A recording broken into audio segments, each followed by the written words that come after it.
मंगलम गौतमोदय मंगलम कुंद कुंदाय जय सर्वोस्तु मंगलम सर्वमंगल मांगल्यम सर्वकल्याणकारकम प्रधानम सर्वधर्माणां जयं जयतु शास्त्रम् गुणानां विस्तरं वक्ष्ये स्वभावानां तथैव च पर्यायानां विशेषेण लब्ध्वा कीलं जिनेश्वरम्। बोलिए आचार्य गुरुवर श्री विद्यासागर जी महाराज की, आचार्य श्री समय सागर जी महाराज की।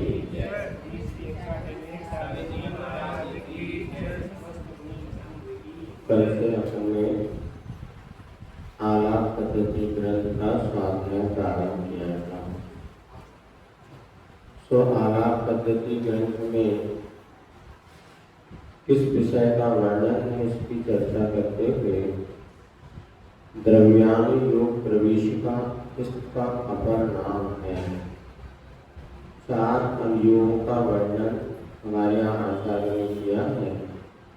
प्रथमानुयोग, करणानुयोग, चरणानुयोग और द्रव्यानुयोग। इन चारों अनुयोगों में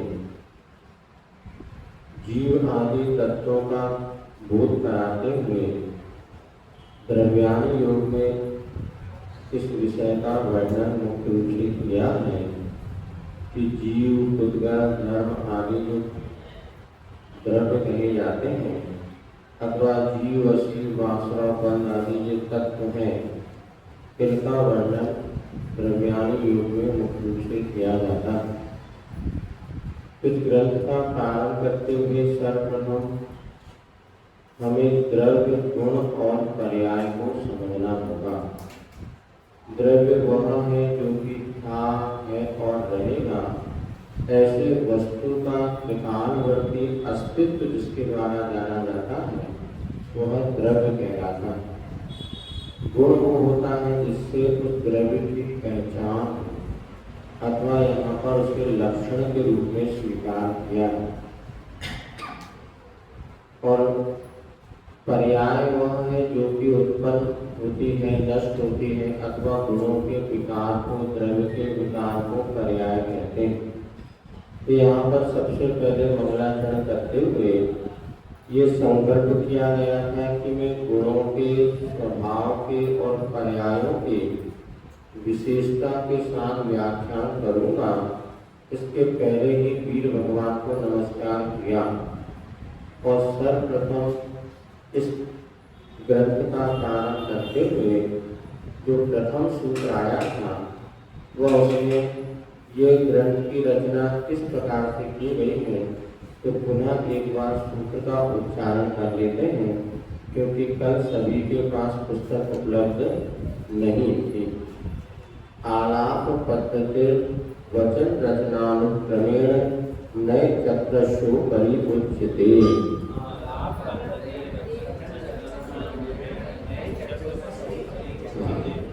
आलाप पद्धति का हो गया बोल चाल की भाषा।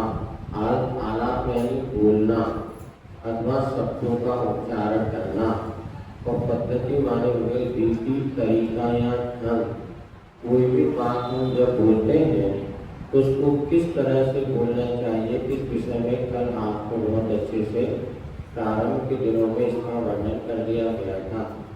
और यहाँ पर उसी के अनुसार अर्थात बोलने की पद्धति के यहाँ पर ढंग या तरीके को आधार बना करके नए चक्र नाम का जो ग्रंथ था उसके ऊपर यह आलाप पद्धति ग्रंथ की रचना की। जैसे आचार्य पूज्यपाद स्वामी ने ष्टोपदेश की रचना की। ष्टोपदेश की रचना का मूल आधार जब अष्टपाहर अपन पढ़ते हैं तो अष्टपाहर में बहुत सारी गाथाएं ऐसी आई हैं जिनको ऐसा लगता है कि पूज्यपाद स्वामी ने अपनी इस ष्टोपदेश की रचना का आधार बनाया, क्योंकि वो कुंज स्वामी पहली और दूसरी शताब्दी में हुए और पहली दूसरी शताब्दी में अष्टपाहुल ग्रंथ की रचना की, उसमें संभवतः मोक्ष पाहुल जो है उसमें बहुत सारी गाथाएं दी हैं, और उसी का संस्कृत छायानुवाद करते हुए आगे पीछे और चिंतन जोड़ते हुए स्टोरीज ग्रंथ में वहाँ विषय मिलता है।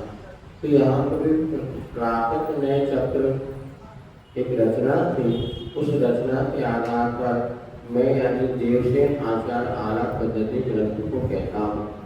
फिर कहा गया सचा किमर्थम, बोले दूसरा सूत्र आता है सा च किमर्थम,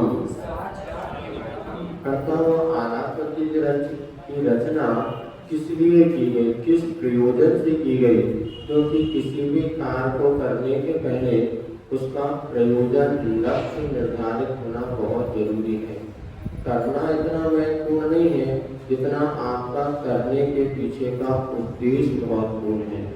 जहाँ उद्देश्य हो तहाँ निर्देश हो, जैसा हमारा उद्देश्य होता है तदनुसार हमारी क्रिया हमें फल को देने में समर्थ होती है। फिर अगला सूत्र आया था किसकी, इसलिए आपने इसकी रचना की, तो वहां पर समाधान देते हैं द्रव्य लक्षण सिद्ध्यर्थम स्वभाव सिद्ध्यर्थंच, अर्थात द्रव्य के लक्षण की सिद्धि के लिए और स्वभाव की सिद्धि के लिए। द्रव्य का लक्षण किसे कहते हैं? लक्षण उसे कहा जाता है अनेक मिली हुई वस्तु में किसी एक वस्तु को पृथक करने के लिए जो चिन्ह विशेष होते हैं उसे लक्षण कहते हैं। जैसे बहुत से यहाँ पर लोग बैठे हुए हैं, श्रोतागण हैं, उसमें वो सफेद वस्त्र पहने हुए वे व्रती हैं, अथवा जिन्होंने प्रतिमा धारण किया वो प्रतिमाधारी श्रावक हैं। तो इनकी पहचान हम कैसे करेंगे? तो जिन्होंने श्वेत वस्त्र धारण किया वो ब्रह्मचर्य को धारण करने वाले व्रती हैं, ये रंगीन वस्त्र वाले ग्रस्तों के प्रतिमाधारी हैं, ऐसा भी भेद कर सकते हैं। तो उसकी पहचान विशेष का जो चिन्ह होता है उसे लक्षण कहते हैं। अथवा 7 तत्व हैं, जीव, अजीव, आश्रव, बंध, संवरण और निर्जरा, अथवा पुण्य और पाप को जोड़ दो तो क्या हो जाते हैं? 9 पदार्थ हो जाते हैं। अब इसमें हमें जीव की पहचान करना है, ये जीव तत्व या जीव पदार्थ कौन सा है? तो अपन देखेंगे जीव सबसे प्रथम किस कारणों से देखा जाता है? तो ज्ञान और दर्शन को जीव का गुण माना है, लक्षण माना है, क्योंकि शेष पदार्थों में वो कहीं भी यह लक्षण चिन्ह नहीं पाया जाता। जीव का लक्षण क्या है? ज्ञान और दर्शन, जानना और देखना। पुद्गल में पाया जाएगा क्या ये? नहीं, क्योंकि पुद्गल का ये लक्षण नहीं है। इसी प्रकार धर्म, अधर्म, आकाशकाल अथवा अजीव, आश्रव, बंध, संबंध, निद्रा, मोक्ष, पुण्य, पाप, ये किसी में ये लक्षण नहीं पाया जाता। एक बार पूर्व मुझे आचार्य शांति सागर महाराज जी के ग्रंथ जो चारि चतुर्वी ग्रंथ लिखा है, उस चारि चतुर्वर्ती ग्रंथ में उन्होंने लिखा है सुमेरु चंडी पंडित जी देवाता साहब ने कि एक बार आचार्य शांति सागर महाराज जी को कांची भाई मिले जो सोनगढ़ में मुख्य रूप से वहाँ पर वो अध्यात्म ग्रंथों का अध्ययन करते और कराते थे, और उन्होंने अपने श्वेतांबर परंपरा में जो दीक्षित वो साधु थे उस पद को छोड़ करके उन्होंने दिगंबर धर्म को अपनाया था। और वो अध्यात्म की समय सार आदि ग्रंथ को पढ़ने से उनकी अध्यात्म की विशेष रुचि प्रकट हुई और उन्होंने मुख प्रति आदि को त्याग करके दिगंबर आज्ञा के अनुसार गणेश भगवान की पूजन आदि करना स्वीकार कर लिया था। तो एक बार जब आचार्य शांति सागर महाराज जी से मिले तो उन्होंने प्रश्न किया कि जब 9 पदार्थों में जीव पदार्थ ही हमारे लिए प्रयोजनभूत है, वही उपादेय बाकी सारे के सारे तत्व हे हैं, छोड़ने योग्य हैं, अथवा 4 तत्व ज्ञेय हैं, तो फिर इन सबको जानने की क्या आवश्यकता? जो हमें प्राप्त करना है उसी में हम अपना पुरुषार्थ करें ना, फिर सारे के सारे तत्वों को जानने की क्या जरूरत है? तब आचार्य श्री शांति सागर महाराज ने कुछ समाधान दिया था। एक हीरे की कड़िका है, और वो एक रेत का ढेर है जिसमें कंकड़ पत्थर गेहूं चावल आदि सब कुछ मिले हैं, उसमें हमारी हीरे की कणिका गिर गई है। अब हमें हीरे की कणिका खोजनी है तो क्या करना पड़ेगा? पूरे ढेर को खंगालना पड़ेगा, तब उसमें अपनी हीरे की कणिका मिलेगी। इन 9 पदार्थों में, 7 तत्वों में, 6 द्रव्यों में हमारा आत्म तत्व ऐसा घुल मिल गया है कि वह अलग से आत्म तत्व को खोजना ही मुश्किल हो रहा है। तो हम जब 7 तत्व का 9 पदार्थ का आरूढ़ करते हैं तो तब जाकर के हमें यह हमारा जीव पदार्थ उपलब्ध होगा। इसलिए सभी को जानना अनिवार्य है। और ये भी सही है कि आज तक कोई विद्यालय ऐसा नहीं बना जहाँ पर कि जो व्यक्ति मैथ से एमएससी करना चाहता हो उसको पहले से गणित ही पढ़ाया जाए और शेष सब्जेक्ट पढ़ाने की कोई आवश्यकता ना हो। ऐसा नहीं है।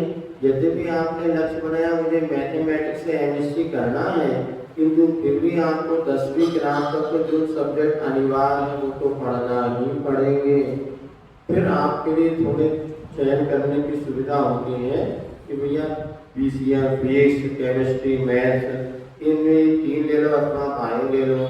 अब इसके बाद थोड़ा आपको चयन सुविधा दे दी कि भैया मैथ से पढ़ना चाहते हो बायो नहीं पढ़ो तो आपको काम चल जाए कि दिशा भिन्न भिन्न है।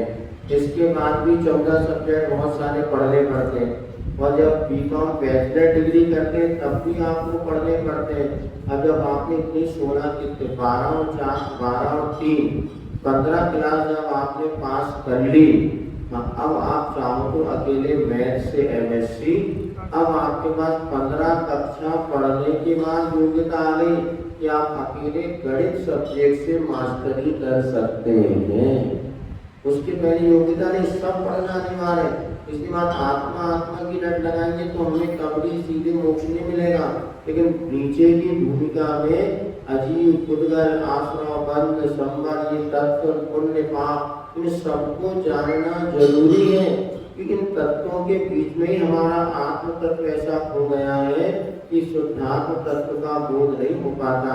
इसीलिए समझना चाहिए जो लोग सोचते हैं कि शुरू से अध्यात्म की रट लगाने से हमें अध्यात्म शीघ्र प्राप्त हो जाएगा, नहीं, कई बार ध्यान रखना नीचे की भूमिका में ज्यादा अध्यात्म ज्ञान भी आपके लिए मोक्ष मार्ग में बाधक सिद्ध हो सकता है। आचार्य ने सुनेगी शतक में लिखा है कि जो जल मछली के लिए जीवन दान देने वाला होता है वही जल सामान्य प्राणी के लिए प्राण देने का कारण भी बन सकता है। तो आध्यात्म शास्त्र जो है वो एक साधक के लिए सुख को देने वाला है।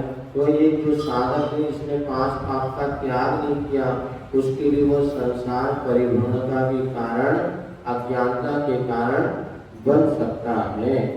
तो यहाँ पर जो द्रव्य के लक्षण की सिद्धि की बात कही थी, तो लक्षण का हो गया गुण, क्योंकि द्रव्य की पहचान गुणों से होती है और स्वभाव यानी उसका अपना जो फल है, इन दोनों की सिद्धि के लिए इस ग्रंथ की रचना हुई है। तो ये भी कल आपको समझाया था। फिर अगला प्रश्न होता है द्रव्यानि कानि। ये चौथे नंबर का सूत्र है। द्रव्य कौन कौन से हैं तो बताया जाता है जीव, पुद्गल, धर्मा, धर्म, काष्ठा, द्रव्यानि। जीव, पुद्गल, धर्म, अधर्म, आकाश और काल, ये 6 द्रव्य होते हैं। इनका विशेष व्याख्यान करने की आवश्यकता नहीं है, कल इसके विषय में आपको संक्षिप्त बताया। अब ये जो 6 द्रव्य हैं जिनके लक्षण हम यहाँ पर आगे बताने जा रहे हैं, और ये द्रव्य का सामान्य लक्षण क्या है? कहा सत द्रव्य लक्षणम। द्रव्य का लक्षण सत है। सत किसे कहते हैं?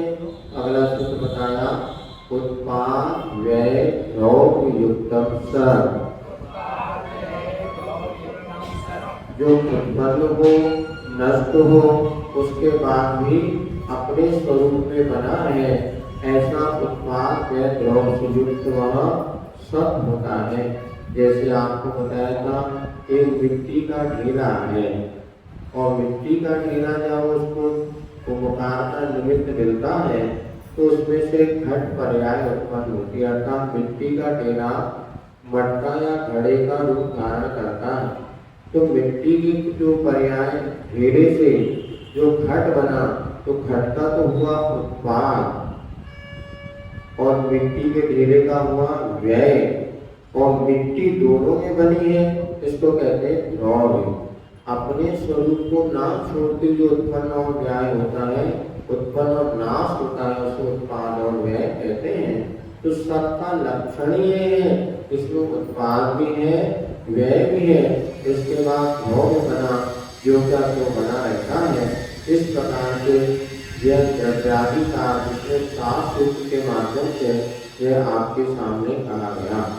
अगला गुण अधिकार यहाँ पर प्रारंभ करते हैं, जो आज का मुख्य कठिन विषय है। 8वां सूत्र आता है लक्षणानि आनि। लक्षण कौन कौन से हैं? तो लक्षण से आगे यहाँ पर क्या लेना? गुण। लक्षण कहो या गुण कहो, ये एकार्थवादी है, क्योंकि यहाँ पर अन्य ग्रंथों में लक्षण, शक्ति, धर्म, स्वभाव, गुण और विशेष ये सब एक गुण रूपी अर्थ के वाचक माने हैं। लक्षण कहो, गुण कहो, शक्ति कहो, धर्म कहो, ये सभी एकार्थवादी हैं। तो लक्षण कौन कौन से हैं? इससे हम ये समझेंगे कि गुण कौन कौन से हैं। कौन कौन से पदार्थों में जो जीवादि आपने यहाँ पर जो द्रव्य कहे गए हैं, उनके गुण कौन कौन से होते हैं, जिससे हम एक द्रव्य को दूसरे द्रव्य को पृथक कर सकें। 6 द्रव्य के अलग अलग गुण हैं, तो यहाँ पर गुण को कौन कौन से हैं, तो यहाँ पर आगे आपको बताया जाता है। इससे पहले चाहे तो अपन गुण किसे कहते हैं इसको समझ सकते हैं। लक्षण यानी क्या हो गया? गुण। अब गुण किसे कहते हैं इसको समझाने के लिए यहाँ पर आचार्य महाराज ने स्वयं आगे सूत्र दिए हैं। वो सूत्र नंबर 92 और 93, 92 और 93 निकालेंगे, जिसमें हम गुणों की परिभाषा साथ साथ में देखते चलेंगे। सूत्र नंबर निकालिए आप 92 नंबर का सूत्र दिया है, जिसमें गुण की परिभाषा दी है। ठीक, तो पहला प्रश्न इसमें क्या हो गया? गुण कौन कौन से हैं? तो गुण कौन कौन से, इसको जानने के पहले गुण आखिर कहते किसे हैं ये तो आप बताइए। तो यहाँ पर 92 सूत्र में कहा है सहभुवो गुणाः क्रमवर्तिनः पर्यायाः। बोलिए। अब यहाँ पे गुण किसे कहते हैं? सहभुवा, जो साथ में रहते हैं, साथ में होने वाले गुण कहलाते हैं। अर्थात जो हमेशा द्रव्य के साथ है, द्रव्य का कभी भी साथ नहीं छोड़ते, उसको कहते हैं गुण। जैसे पीला रंग क्या है? सोने का गुण है। अथवा ज्ञान दर्शन क्या है? जीव का गुण है। तो कभी भी किसी भी परिस्थिति में जीव ज्ञान दर्शन गुण से शून्य नहीं होता। ये बात अलग है। वो गुण कभी स्वभाव रूप में होते तो कभी विभाव रूप में होते हैं, कभी कम होते हैं तो कभी ज्यादा उनका प्रकटीकरण होता है, किंतु वह गुण कभी भी पूर्णता अभाव को प्राप्त नहीं होते। तो सहभुवो गुणा, जो एक साथ जिसको अन्वयी कहते हैं, जो हमेशा गुण को अन्वयी होते हैं। और दूसरा इन्होंने कहा पर्याय किसे कहते हैं? क्रमवर्तिनः पर्याय, अर्थात जो एक के बाद एक होने वाली होती है, क्रम से जो होती है उसे पर्याय कहते हैं। जैसे कल आपको बताया था, सोना तो हो गया द्रव्य, और उसका पीला रंग क्या हो गया? गुण। और जो चैन या अंगूठी बनी वो क्या हो गई? पर्याय। तो जब चैन है तो उस समय अंगूठी नहीं है, जब चैन का अभाव होगा तभी अंगूठी बनेगी। तो ये पर्याय जो है एक के बाद क्रम से होती, किंतु पीला रंग जो गुण है वो चैन में भी रहेगा और अंगूठी में भी रहेगा। इसलिए गुण तो हमेशा साथ में रहते हैं, किंतु पर्याय एक के बाद एक होती है। पुरानी अवस्था को छोड़ना, नई अवस्था को धारण करना। जैसे दूसरा उदाहरण आप समझे तो मैं कौन हूँ? जीव द्रव्य हूँ। और जीव द्रव्य का गुण क्या है? ज्ञान और दर्शन। और पर्याय क्या है? जैसे अव्यभाव पर्याय के पीछे देखते हैं तो अभी मैं मनुष्य हूँ, आगामी गाँव में देव बनूंगा या उस आगामी बनों में सिद्ध बनूंगा। ये सारी की सारी एक पर्याय है, जो परिवर्तित होती है सो पर्याय है। तो जो हमेशा साथ में रहते हैं वो गुण है। तो गुण कभी ज्यादा प्रकट होता, कभी कम होता है। कल आपको उदाहरण दिया था, जब कभी भी वृत्त बनेगा, गोला बनेगा, उसमें केंद्र बिंदु है, एक व्यास है और तीसरी परिधि है। कभी भी तीनों के बिना वृत्त का रहना संभव नहीं है। तो कोई भी वस्तु अकेला द्रव्य रह जाए, गुण रह जाए, पर्याय नहीं, तीनों एक साथ प्रत्येक द्रव्य में पाए जाते हैं। अब ये गुण जो होते हैं ये भी दो प्रकार के होते हैं, एक सामान्य गुण होता है, दूसरा विशेष गुण होता है। सहभोग जो गुणों की परिभाषा भी है, ये सामान्यता की अपेक्षा जो हमेशा जीव के साथ पाया जाए। किंतु एक द्रव्य से दूसरे द्रव्य को पृथक करने के लिए गुण की क्या परिभाषा है? तो 93 नंबर सूत्र में कहा है, गुण्यते पृथक क्रियते द्रव्यम द्रव्याद्यैस्ते गुणाः। गुण्यते पृथक क्रियते द्रव्यम द्रव्याद्यैस्ते गुणाः। अर्थात द्रव्यम द्रव्याद्यै, एक द्रव्य से दूसरे द्रव्य को ते जिसके द्वारा गुण्यते माने पृथक किया जाता है उसे विशेष गुण कहते हैं। एक तो क्या होगा, जो साथ में रहता है वो विशेष गुण, दूसरा अन्य द्रव्य से दूसरे द्रव्य को पृथक करने के लिए जो लक्षण विशेष होता है उसे कहते हैं विशेष गुण। एक सामान्य गुण हो गया और दूसरा विशेष गुण हो गया। तो जितने भी द्रव्य हैं उनके पास गुण होते हैं। तो आया समझ में? लक्षणानि कानि, गुण कौन कौन से होते हैं इसके पहले गुण आप समझ लो।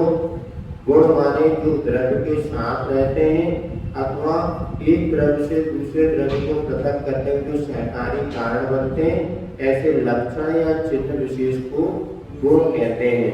वो गुण दो प्रकार के होते हैं, सामान्य भी गुण होते हैं और विशेष भी गुण होते हैं। जैसे यहाँ पर जितने लोग बैठे हैं सामान्य रूप से सबके पास आंखें हैं, ये सामान्य गुण हो गया। सबके पास दो हाथ है, दो पैर है और दिमाग है, ये सब लोग यहाँ से सामान्य गुण हो गया। किंतु विशेष गुण क्या कहा जाए? भैया जी धोती दुपट्टा पहने हैं और जो सामान्य श्रावक है वो शर्ट पैंट पहने हैं। ये उनका विशेषता से एक द्रव्य से दूसरों को पृथक करने के लिए धोती दुपट्टा वाले कौन? ये भैया जी श्रावक व्रती। और जो शर्ट पैंट पहने वो कौन? ये गृहस्थ श्रावक। ये हमने विशेष गुण हो गया। और दो आंखें हैं, ये कौन सा गुण हो गया? ये सामान्य सभी के पास है, चाहे भैया जी हो, चाहे दीदी हो, चाहे श्रावक श्राविका हो, सबकी दो आंखें हैं, ये सामान्य गुण हो गया। कि जो धोती दुपट्टा क्या हो गया? ये विशेष गुण हो गया, एक से दूसरे को पृथक करने के लिए। तो जितने भी द्रव्य हैं सभी द्रव्यों में सामान्य गुण होते हैं 10। कौन कौन से वो 10 गुण होते हैं? सूत्र नंबर 9 में आपको बताया जाता है।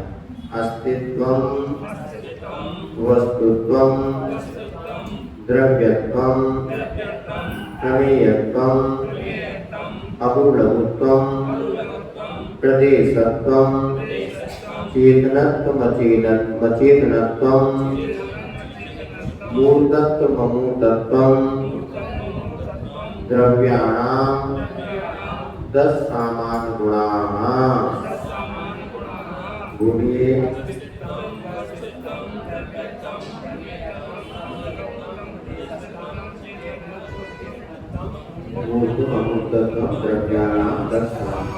ये 10 सामान्य गुण हैं, अर्थात ये प्रत्येक द्रव्य में पाए जाते हैं। 6 द्रव्यों में सामान्य से 10 गुण पाए जाते हैं। और प्रत्येक में अलग अलग आगे बताएंगे। अब इस गुणों को क्या इनकी परिभाषा है, इसके लिए आगे आचार्य महाराज ने अलग अलग सूत्र दिए हैं। पहले हम उनको सामान्य से समझ लेते हैं, फिर इसके बाद इनकी परिभाषा भी आज ही पढ़ लेंगे। अब देखो, जैसे कि हमारे हाथ में एक द्रव्य है, कौन सा द्रव्य है? जीव द्रव्य की पुद्गल द्रव्य? पुद्गल द्रव्य। उदाहरण पर समझ रहे हैं। अब इसमें अपने को एक गुण घटित करना है, तो गुण किसे कहते हैं? जो हमेशा साथ में रहते हैं अथवा जिससे पहचान होती है। तो सबसे पहला गुण कौन सा है? अस्तित्व। अस्तित्व माने किसी वस्तु का होना। अस्ति इति भाव अस्तित्वम। ये पेंसिल है, ये अस्तित्व गुण की वजह से, इसमें अस्तित्व नाम की एक शक्ति है जिसकी वजह से ये है। यदि अस्तित्व गुण नहीं होता तो पेन का ही कोई चर्चा नहीं होती। पहले सामने मरीज हो तो इलाज करें, और मरीज ही नहीं है तो क्या इलाज करो? पहले अस्तित्व हो तो नहीं, वो तो अमेरिका में है, आप दवाई बता दो। नहीं, ऑपरेशन तो सामने के ऑनलाइन ऑपरेशन नहीं होता, ऑपरेशन तो ऑफलाइन होगा, सामने मरीज तो करो। तो अस्तित्व पहले उसका होना। जो कोई भी वस्तु है सबसे पहले उसके बाद अस्तित्व गुण हमेशा रहेगा, जिसकी वजह से उसका अस्तित्व बना है। फिर दूसरा क्या है? वस्तुत्व। इसकी परिभाषा बना के पढ़ेंगे, उसका क्रिया करेंगे। दूसरा क्या हो गया? वस्तुत्व माने वस्तु सामान्य विशेषात्मक होती है। सामान्य कहने से हम द्रव्य लेते हैं और विशेष कहने से उसकी पर्याय लेते हैं। सामान्य से ये हमारे हाथ में क्या है? तो पुद्गल द्रव्य है। सामान्य से क्या है? तो पुद्गल द्रव्य है। विशेष से क्या है? तो पेंसिल है। पेंसिल उसकी पर्याय हो गई, तो द्रव्य उसका सामान्य लक्षण हो गया। तो हर वस्तु सामान्य और विशेषात्मक है। आप सामान्य हैं कि विशेष हैं? दोनों हैं। अपनी अपेक्षा यदि सब भैया जी बैठे हैं तो चारों पांच भैया जी अपने आप में तो सामान्य भैया जी की अपेक्षा, किंतु और ग्रस्तों की अपेक्षा आप विशेष भी हैं। सुलभ सामान्य की विशेष, तो तीनों चल्ला जी की भूमिका में ये सामान्य हो गए, लेकिन ग्रस्तों की अपेक्षा वो विशेष हो गए। इसलिए टेंशन मत लो कि हमारे कोई विशेषता से पूछते ही नहीं, आप तो वैसे विशेष भी और सामान्य भी है। हमारी तो जनरल है, हमारी कोई पूछताछ ही नहीं होती। नहीं, सामान्य भी हम और विशेष भी हैं। अब मुनियों की सभा में हम जब बैठे तो सामान्य है, कोई ग्रस्तों के बीच में बैठ गए तो विशेष हो गए। IAS अफसर वगैरह जो होते हैं, अभी आप जाके देखो बल्लभ भवन में तो इस सब लाइन से बैठे 25-50 होंगे। अब उनकी कोई वैल्यू नहीं। विधानसभा लोकसभा में जाओ तो सांसद बैठे, उनकी कोई वैल्यू नहीं। और वही वहां पर आप पब्लिक के बीच में चले गए, अरे साहब सांसद जी आए, आइए कलेक्टर साहब आए, फिर देखो उनका सम्मान। तो हर व्यक्ति सामान्य भी और विशेष भी है। तो ये उसका वस्तुत्व नाम का गुण ही है। हमारे पास वस्तुत्व नाम का एक गुण है, इसलिए कभी भी ये विकल्प हम सामान्य भी, हम तो सामान्य भी और विशेष भी है। सबकी अपेक्षा सामान्य अपने आप में हर व्यक्ति यूनिक और विशेष हुआ करता है, दूसरों की अपेक्षा वो विशेष ही है। अब तीसरा है, ये पेन में तीसरा गुण कौन सा है? द्रव्यत्व। वस्तुत्व में दोनों है। द्रव्यत्व गुण किसे कहते हैं? इसमें परिवर्तन प्रति समय हो रहा है। ये पेन पहले था, अभी है और आगे भी रहेगा। इस वस्तु के प्रकाशवर्ती अस्तित्व की शक्ति जो बनी हुई है, ये कहलाता है द्रव्यत्व गुण। द्रव्य पहले था, पेन पहले था, 1 घंटे पहले पेंसिल थी क्या? नहीं थी, अभी भी और 1 घंटे बाद रहेगी कि नहीं रहेगी? रहेगी। ये तीनों जो अवस्थाएं था, है और रहूंगा, ये द्रव्यत्व गुण की वजह से। यदि द्रव्यत्व गुण नहीं होता तो वस्तु का प्रकारवर्ती अस्तित्व संभव ही नहीं होता। तो द्रव्यत्व गुण की वजह से प्रकारवर्ती अस्तित्व है। कल किसी ने पूछा था, वो अभी सभा में नहीं है, कि महाराज वही जीव को तत्व भी कहते हैं, द्रव्य भी कहते हैं, तो जीव तत्व है कि द्रव्य है? इसको यहाँ पर मनोहर लाल जी वर्णी ने एक द्रव्य संग्रह ग्रंथ की टीका, प्रश्नोत्तरी टीका लिखी, उसमें इसका बहुत अच्छा समाधान दिया है कि किसी भी वस्तु को जब हम देखते हैं तो हमारी चार दृष्टि से हम देखते हैं, द्रव्य, क्षेत्र, काल और भाव। तो जब हम द्रव्य की दृष्टि से देखते हैं तो ये जीव हमें पदार्थ दिखता है, मैटर, कोई ना कोई वस्तु है, तो मैं कौन हूँ? द्रव्य दृष्टि, द्रव्य को अगर अपेक्षा पर लगाए, द्रव्य की अपेक्षा से मैं जीव पदार्थ हूँ। किंतु क्षेत्र की अपेक्षा देखते हैं, अर्थात असंख्यात प्रदेशीय जीव है, तो जीव अस्थि काय कहा जाएगा। क्षेत्र की अपेक्षा जीव अस्थि काय, और काल की अपेक्षा में पहले था, अभी हूँ और आगे भी रहूंगा। इन त्रिकालवर्ती अस्तित्व हम देखते तो मैं जीव द्रव्य हूँ। और भाव माने होता उसका वह बना स्वभाव, उसकी अपेक्षा हम देखते हैं तो जीव तत्व हूँ। मुझमें जीवत्व पाया जाता, मुझमें चेतना पाई जाती है, मैं सुख दुख का संवेदन करता हूँ, इसकी अपेक्षा देखें तो उमा स्वामी महाराज ने कहा मैं जीव तत्व हूँ। इधर द्रव्य संग्रह में नेमीचंद महाराज ने कहा कि मैं जीव द्रव्य हूँ, क्योंकि मैं था, हूँ और रहूंगा। इधर यहाँ पे कुंज स्वामी ने 50 निकाय में कहा कि मैं असंख्यात प्रदेशी हूँ, इसलिए मैं जीव अस्थि काय हूँ, क्योंकि मेरा श्लोक में अस्तित्व बना हुआ है। इस विवक्षा से जब समय सार में पढ़ते जीव पदार्थ का, क्योंकि जीव एक ऐसा पदार्थ है जो कि वही मैं हूँ और मैं स्वीकार करने योग्य हूँ, बाकी सब पदार्थ ये है। तो जीव द्रव्य माने कुछ मैटर, कुछ वस्तु की अपेक्षा जीव को यहाँ पर पदार्थ कहा। तो जीव पदार्थ भी है, अस्थिकाय भी है, द्रव्य भी और तत्व भी है। इनको चार विवक्षा से हम देखते हैं तो वस्तु तो एक ही है, किंतु अपेक्षा से हम उसको अलग अलग नामों से पुकारते हैं।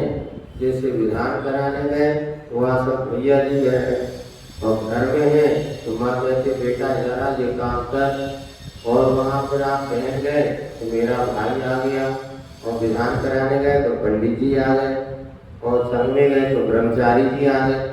ये चारों एक ही कि अलग अलग? बोलो एक है तो एक, लेकिन जब साधुओं के संगति में बैठेंगे तो भैया जी ब्रह्मचारी जी कहेंगे, और विधान कराने तो पंडित जी कहेंगे। और यहाँ पर बात समझ, माँ कहेगी मेरा बेटा बहुत दिन से आया नहीं, बोलेंगे कि पंडित जी नहीं आया, ब्रह्मचारी वो तो मेरा बेटा नहीं आया। हाँ, इसीलिए सब बात है। ये अभी तक कई लोगों को मतलब संतुष्टिजनक उत्तर नहीं मिलता है। हाँ, हमें तो मिलता कि एक ही वस्तु को चार विवक्षों में हम कहते हैं, कभी द्रव्य कहते हैं, कभी अस्थिकाय, कभी पदार्थ, कभी तत्व। तो जहाँ भाववाची उसके परिणामों की चर्चा होती, उसके जीवत्व की चर्चा होती, तो वो जीव तत्व कहलाता है, ऐसा समझना। काल के बीच द्रव्य था, वो रहूंगा, इसलिए कहा था नेमीचंद स्वामी ने क्या कहा मैं जीव द्रव्य हूँ। काले चलुपाना हिंदी वर माहुआन पानोया बवारा सो जीवो लेक्षण दुचेदना। तो तीन काल में उसका अस्तित्व है, इसीलिए वो जीव द्रव्य का। तत्वासूप में तत्व की बात है, जिसकी वहाँ पर जीव तत्व का। तो स्वामी ने उसको जीव पदार्थ का, और पंचायती काल में उसी को जीव अस्थिकाय का। तो चारों विवक्षा में वस्तु एक होते हुए भी इस विवक्षा से कहाँ पर उसका कथन है, ये उसको समझना। इसलिए इसमें कोई भी भिन्नता नहीं है, लेकिन हमारा दृष्टिकोण अलग अलग है। जैसे माँ का दृष्टिकोण अलग है, गुरु का दृष्टिकोण अलग है, इधर आपके श्रावकों का दृष्टिकोण अलग है, ऐसा ही समझना। वस्तु बताया था आपको, प्रत्येक वस्तु में सामान और विशेष बना होता है। सामान से वह वस्तुत्व, और सामान और विशेष दोनों को वस्तुत्व, सामान विशेषात्मक वस्तु होती है। उस वस्तु का जो अपना बना है वो वस्तुत्व गुण कहलाता है। तो अगर अलग से देखेंगे तो यहाँ पर उसी को द्रव्यत्व गुण के रूप में भी स्वीकार किया। सामान माने द्रव्य था, है और रहेगा। यहाँ सामान विशेषार्थक वस्तु होने से उसका जो स्वभाव है कि सामान भी हूँ मैं और विशेष भी हूँ, कि उसका जो सामान विशेष बना है ये वस्तु गुण की वजह से बना है, और द्रव्यत्व गुण की वजह से त्रिकालवर्ती अस्तित्व बना हुआ है। इसके बाद चौथा आता है प्रमेयत्व गुण।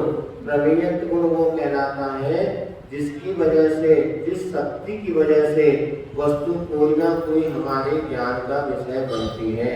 जैसे पेंसिल को आपने देखा, कौन से ज्ञान से जाना है पेंसिल? ज्ञान कौन सा? किस ज्ञान? 5 ज्ञान है ना, बुद्धि शुद्ध अवधि मना है केवल ज्ञान। तो ये आपने कौन से ज्ञान से जाना? हाँ, मति ज्ञान और शुद्ध ज्ञान से, क्योंकि श्रुतम मति पूर्वम। तो पहले तो आपने आंखों से देखा ये पीले रंग की पेंसिल है, ये मति ज्ञान। अब ये पेंसिल लिखने के काम आती है तो हमारे पास भी है, उस कंपनी की है, बढ़िया, तो ये सब शुद्ध ज्ञान हो गया। तो मति और शुद्ध ज्ञान का विषय ये पेंसिल बनी, तो ये पेंसिल में प्रमेयत्व गुण था जिसकी वजह से आप पेंसिल को जान पा रहे हैं। तो इसमें जनाने की जो क्षमता है वो प्रमेयत्व गुण है। हर वस्तु जिसे प्रमेय कहलाती है, ये पेंसिल क्या कहलाएगी? प्रमेय। और आपका ज्ञान क्या हो गया? प्रमाण। जो जानने वाला है वो कौन हो गया? ज्ञान प्रमाण। जिस वस्तु को जान रहा है वो वस्तु क्या हो गई? प्रमेय। और यहाँ पर प्रमेय पना जो उसके पास है, ये इसका प्रमेयत्व गुण है कि किसी ना किसी ज्ञान का विषय ये पेंसिल बन रही है। यदि इसमें प्रमेयत्व गुण नहीं होता तो आप कितनी भी मेहनत कर लेते आप पेंसिल को जान नहीं पाते। तो आचार्य कहते हैं अपने स्वरूप को प्रकट करने की, जनाने की जो क्षमता है ये प्रमेयत्व गुण है कि हमारा किसी न किसी ज्ञान का हम विषय बन रहे हैं। यदि ये पेंसिल आपके ज्ञान का विषय बन रही है तो आप ज्ञान के गर्व नहीं करो, अहंकार मत करो मैंने पेंसिल को जाना। अरे पेंसिल में प्रमेयत्व गुण नहीं होता तो तुम्हारे बाबा भी आ जाते तो भी तो उसको नहीं जान पाते। इसीलिए इसे अपना अहंकार अध्यात्म पढ़ने से इसको अपना जोड़ा जाए तो अहंकार को नष्ट होता। मैंने जाना, मैंने पढ़ा, मैंने लिखा। अरे यदि वस्तु में क्षमता नहीं होती तुम्हारे की क्षमता कोई काम की नहीं। अब मानिए यहाँ पर मोबाइल की सारी रैम है, सब कुछ है, लेकिन आपके पास मोबाइल सस्ता वाला हो, कीपैड वाला, तो उसमें फिल्म आएगी क्या? नहीं आएगी। और हल्का वाला हो तो आपके पास कुछ जलाने की क्षमता लेकिन आपके पास कैपेसिटी नहीं है। अर्थात मोबाइल को आपने बहुत अच्छा 50,000 का 1 लाख का मोबाइल ले लिया, किंतु आप वहाँ पर टावर ही नहीं लगा। अब वो वस्तु आप कैच कर पाएंगे क्या? वो वस्तु में कैच करने की क्षमता आपके मोबाइल में नहीं है। अथवा वहाँ से वो रिले ना हो, जैसे टीवी में होता है सीरियल वगैरह, और वहीं से वो कई बार आता है तो रुकावट के लिए खेल है, तो टीवी के लिए वहाँ से अगर वो चित्र ना पहुँचाए तो आपका मोबाइल क्या काम था? इससे हमारा अहंकार करता है कि मैं ही सब कुछ कर सकता हूँ। नहीं, उस पदार्थ में जो जलाने की क्षमता, उसका नाम प्रमेयत्व गुण। यदि प्रमेयत्व गुण नहीं होता तो प्रमाण कभी काम नहीं कर पाता। इसके बाद नहीं, प्रमेयत्व गुण हर वस्तु में है। वो सामान्य मतलब हर वस्तु में अपने आप को जन 6 द्रव्यों के जीव सभी में प्रमेयत्व गुण है, तभी वो हमारे किसी न किसी ज्ञान का विषय बन रहा है। जैसे मान लीजिए शुद्ध आत्मा है, सिद्ध भगवान है, वो केवल ज्ञान का विषय बनते हैं, हमारे तुम्हारे ज्ञान का विषय बने। घर बदल आकार, इस सब में जो प्रमेयत्व गुण है, जनाने की क्षमता है, इसीलिए इस आत्मा उनको जान पाता है। और 100 और पर दोनों को जानने की क्षमता। हाँ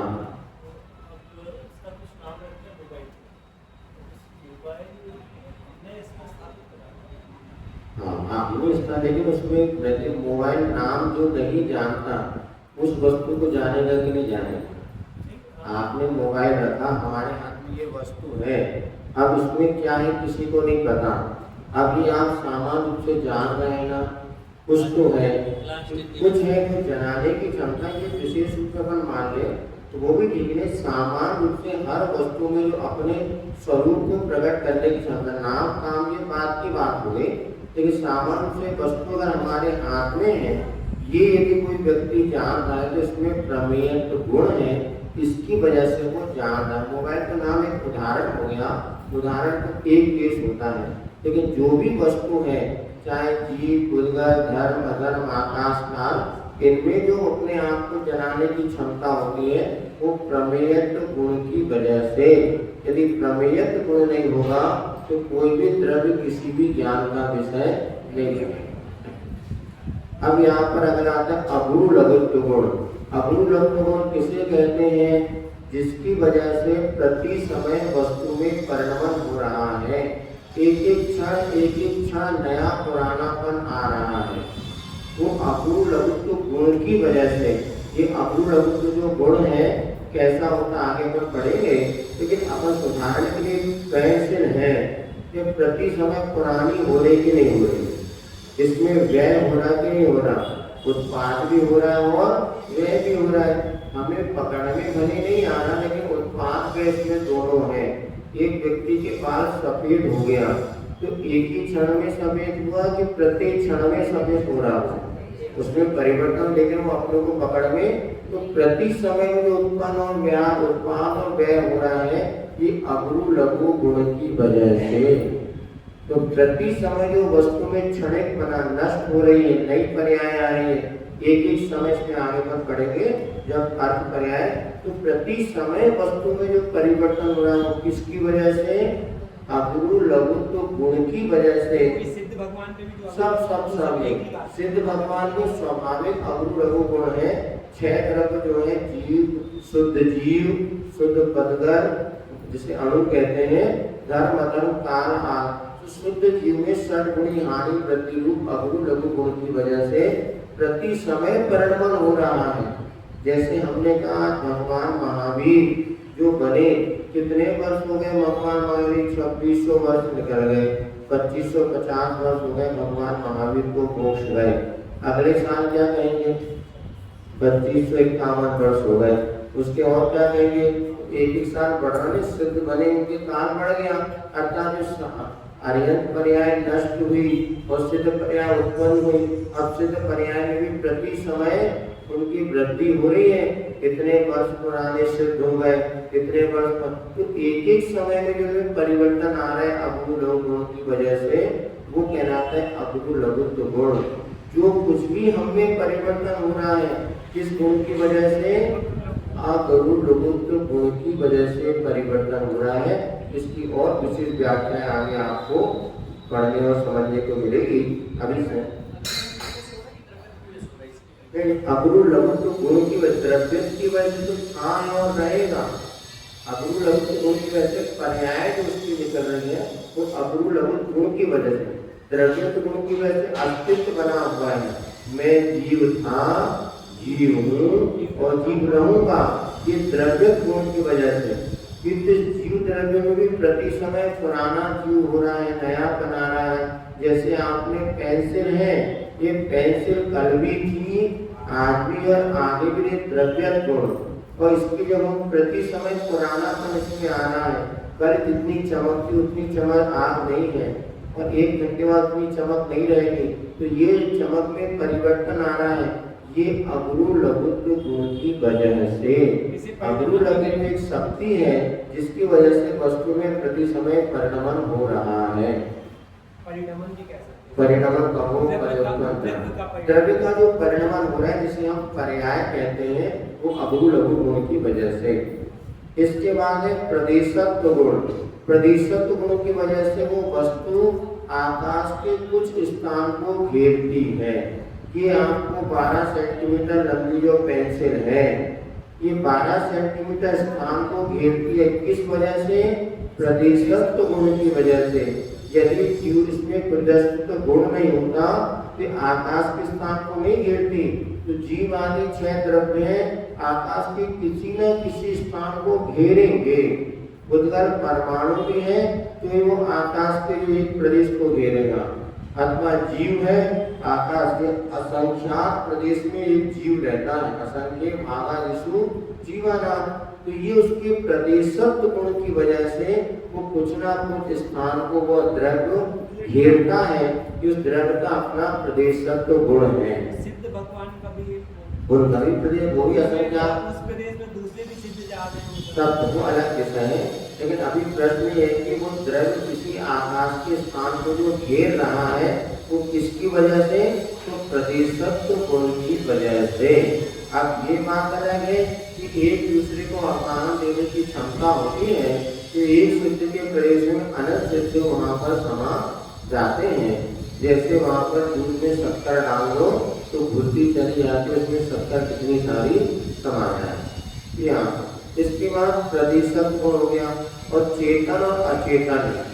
चेतन गुण जिसकी वजह से सुख दुख का संवेदन करता है वो चेतन गुण है, तो खुद के पेंसिल में चेतन गुण नहीं है, तो कौन सा गुण है, अचेतन है, जिस सुख दुख का संवेदन नहीं करता अचेतनत्व गुण की वजह से। इसके बाद मूर्त और अमूर्त गुण होता है, जिसमें वर्णादि पाए जाए उसे मूर्त कहते हैं, और वर्ण आदि से रहित होता उसे अमूर्त कहते हैं। तो ये पेंसिल में मूर्तत्व गुण है, जिसकी वजह से आपको आंखें से देखने में आ रही है, कठोर लग रही है, और जो आपका इसका तो स्वाद भी है, चख करके देखो तो पता चलेगा। पेंसिल में गंध भी है, सुगंध भी है, ये सारी की सारी चीजें जो पेंसिल में पकड़ रही किसकी वजह से, मूर्तत्व गुण की वजह से, अमूर्त गुण की वजह से इसमें वर्ण आदि नहीं पाए जाते। तो पुद्गल में 8 गुण होते हैं, तो जीव में भी 8 गुण होते हैं, आगे बताया जाएगा। अभी ये दोनों एक ही नहीं हो गए क्या, चेतन या अमूर्त?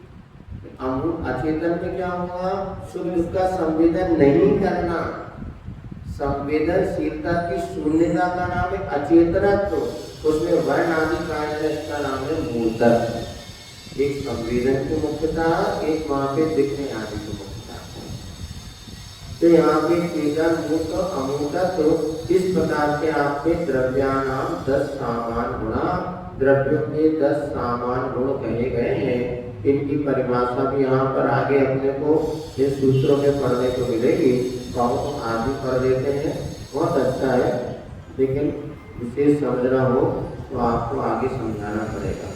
अभी इतना पढ़ लेते हैं। 9वां सूत्र हो गया, इस 10 गुण कौन हो गए, सामान्य।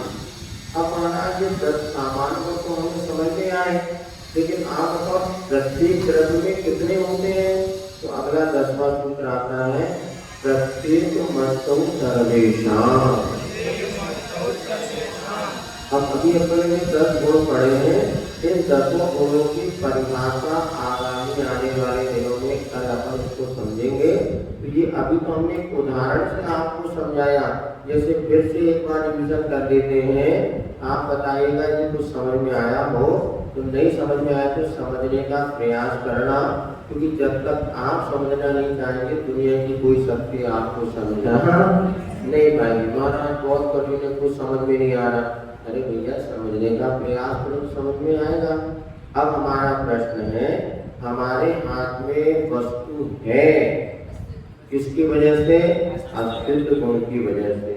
ये सामान्य से पुद्गल है, किंतु विशेष से पेंसिल है वस्तुत्व गुण की वजह से।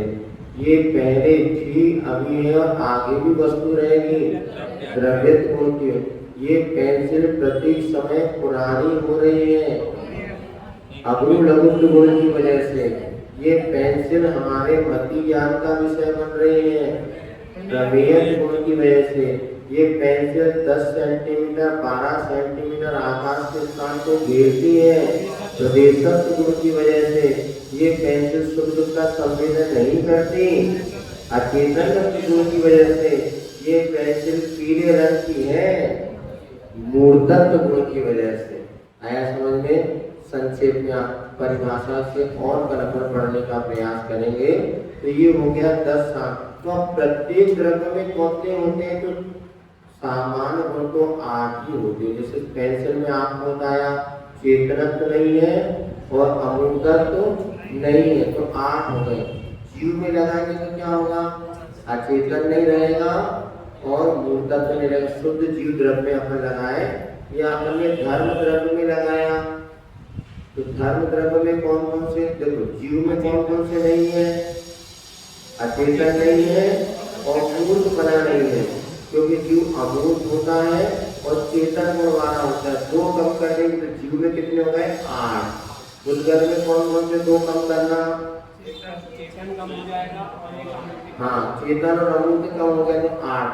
अब धर्म द्रव्य में कौन कौन से कम करना, यही दोनों उसमें भी कम हो सोच समझ के बोलो। धर्म द्रव्य में कौन कौन से दो कम करना, अचेतन, अचेतन नहीं होगा हाँ और मूल तत्व नहीं होगा। ठीक है। धर्म द्रव्य में चेतन नहीं है और मूर्तत्व बना नहीं है, क्योंकि धर्म द्रव्य में अचेतन है और अमूर्त बना है, तो ये दो कम कर देंगे। इसी प्रकार अधर्म में भी दो कम करना, काल में भी दो कम कर, आकाश में भी ये दो कम करेंगे तो 8 प्रत्येक द्रव्य में समान गुण होते हैं। अब विशेष गुण कौन कौन से होते हैं, तो आगे 16 विशेष गुण बताने जा रहे हैं। कहो तो आपको पढ़ा दें, यदि आपकी कैपेसिटी हो तो ठीक है, पढ़ लो। वैसे सरल ही है, कठिन नहीं है, फिर अपन करो परिभाषा पढ़ेंगे। कितने बजे क्लास शुरू करेंगे अपन ने, 4 बजे। अभी 15 मिनट और वो याद लो छोड़ दे। चलिए एक सूत्र पढ़ लेते हैं। 16 कौन कौन से गुण होते हैं, ज्ञान, दर्शन, सुख, वीर्यान, स्पर्श, रस, गंध, वर्णा, गति हेतुत्वम, स्थिति हेतुत्वम, अवगाहन हेतुत्वम, वर्तना हेतुत्वम, चेतनत्व, मचेतनत्वम, मूर्त, ममूर्तत्वम, द्रव्याणां षोडश विशेष गुणा। बोलिए। ज्ञान, दर्शन, सुख, वीर्याणि, स्पर्श, रस,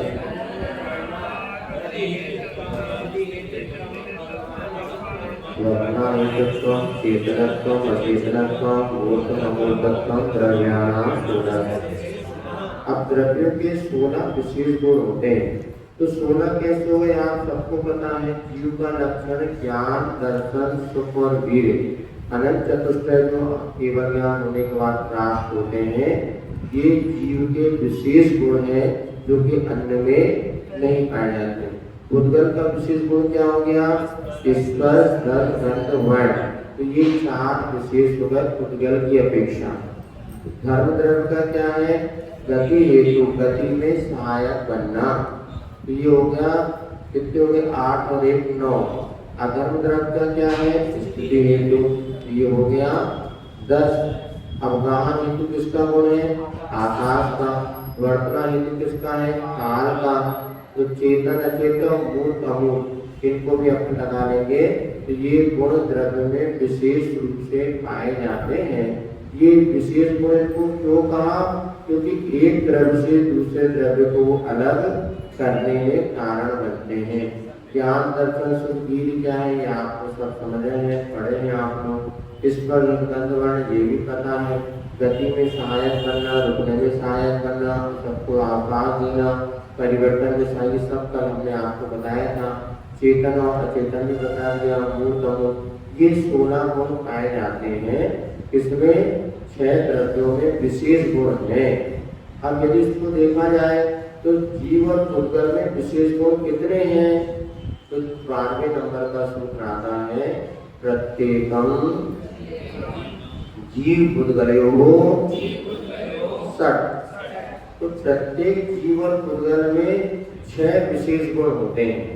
अब जीव में 6 विशेष गुण कौन कौन से बताओ भैया, ज्ञान, दर्शन, सुख, वीर्य, उद्गल चेतन और अमूर्त, चेतन और अमूर्त, ये 6 गुण हो गए।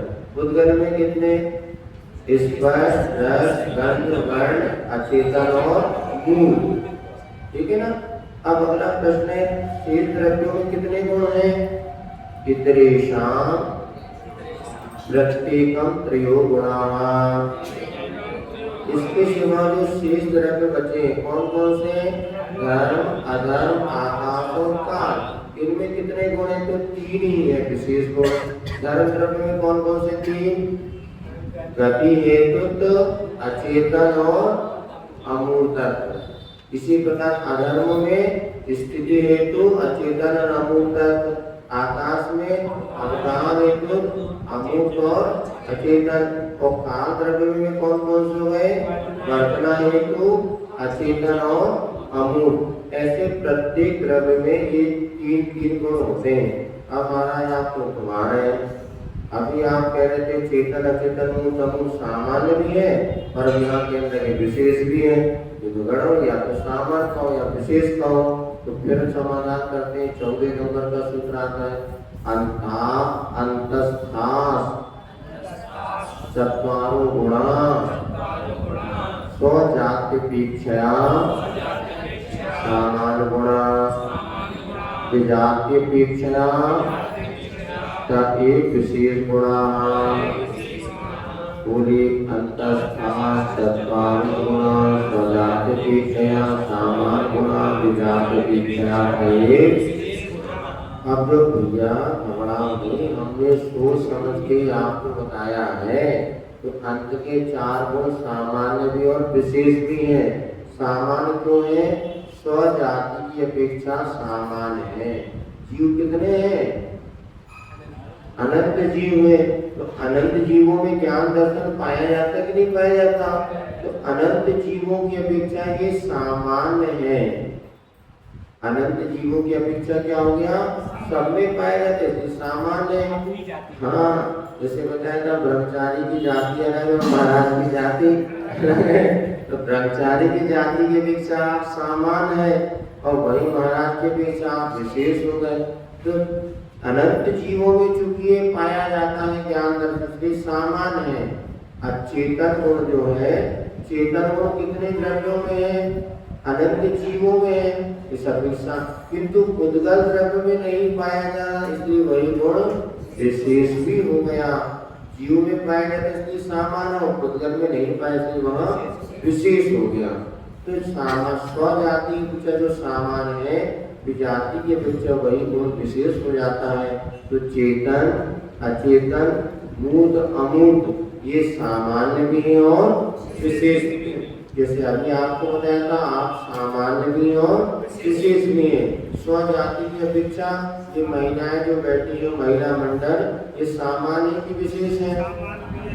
अपनी जो 100 महिलाओं के बीच में महिलाओं की अपेक्षा सामान्य, आप में उनमें कोई भेद, किंतु पुरुषों की अपेक्षा विशेष है। क्योंकि जो लक्षण आपके वो पुरुष में वो लक्षण नहीं है। तो जो चिन्ह आपका है वो तो पुरुष की अपेक्षा विशेष है किंतु महिलाओं की अपेक्षा सामान्य है। आप मूर्त है कि अमूर्त? मूर्त है। तो ये मूर्त गुण सामान्य की विशेष, क्योंकि संसारिक ये मूर्त सामान्य हो गया किंतु सिद्धों में ये गुण नहीं पाया जाता, धर्म नहीं पाया जाता। तो उनकी अपेक्षा ये गुण विशेष हो गया। तो हर व्यक्ति सामान्य भी और विशेष भी है। अपनी जाति में सामान्य तो पर जाति की अपेक्षा हम विशेष हो जाते हैं। इस प्रकार से समझना। अब ये बताइए जीव द्रव्य में कुल गुण कितने हैं? सामान्य और विशेष दोनों मिलाकर जीव में कितने गुण हैं? 8 और 6 14। उद्गल द्रव्य में कितने? 8 और 6 14। और धर्म द्रव्य में बोलो गुण सामान्य और विशेष मिला 8 सामान्य होगा और 3 विशेष होगा। 8 और 3 11। तो शेष द्रव्य कुल गुण 11 होते हैं। इधर जीव और उद्गल में 14 होते हैं। सामान्य गुण होते हैं 10, विशेष गुण होते हैं 16। तो दोनों मिलाने में कुल 26 गुण हो गए हैं द्रव्यों के पास। उन द्रव्यों में अलग अलग किसमें कितने गुण हैं इसकी आप अच्छे से कल तैयारी कर लो। आज दूसरे दिन आपका गुणाधिकार पूर्ण हो गया। कल पहले दिन द्रव्याधिकार हुआ था, आज गुणाधिकार हो गया। अब गुणाधिकार में जो अपन ने 10 जो पढ़े हैं उनकी परिभाषा कल विशेष रूप से आलाप पद्धति के अनुसार अपन पढ़ेंगे, उसकी विशेष चर्चा करेंगे। आप लोग चिंतन मनन करिएगा, यदि कोई पूछना हो तो हम आपको उस विषय में समझा देंगे। बाकी विषय बहुत सरल है, इसी तरह अपन पढ़ते रहे तो 8-10 दिन में आपकी आलाप पद्धति आपके हृदयंगम हो सकती है। बस थोड़ा सा दिमाग को खोल करके रखना पड़ेगा और मन बनाना पड़ेगा कि हम इस विषय को समझना ही है। महावीर भगवान की